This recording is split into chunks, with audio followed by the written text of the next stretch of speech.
Eugene Semple was the 13th governor of Washington Territory and the unsuccessful Democratic candidate to be the first governor of Washington state. Early life. Eugene Semple was born in Bogotá, Colombia, on June 12, 1840, to then minister to the Republic of New Granada, James Semple. The older Semple later served as Chief Justice to the Illinois Supreme Court and as U.S.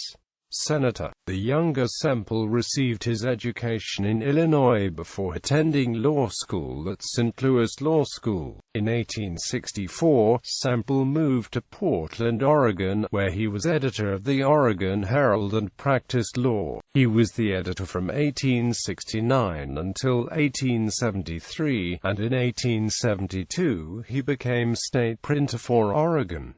In 1870, he married Daniel H. Lonesdale's daughter Ruth. After Semple left the state printer position in 1874, the family moved to Vancouver, Washington, across the Columbia River from Portland. Semple was in the lumber business before moving to Seattle, Washington. President Grover Cleveland appointed Semple as the governor of Washington Territory in 1887, where he served for one term until April 1889.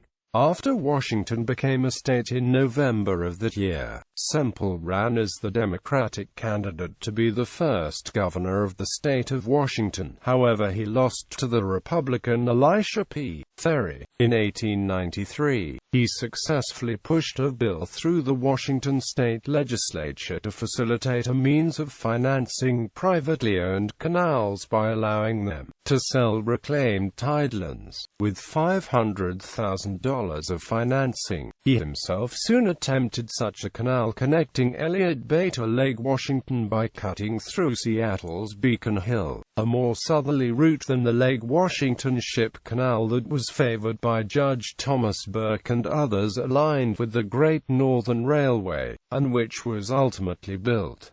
Work began July 29, 1895.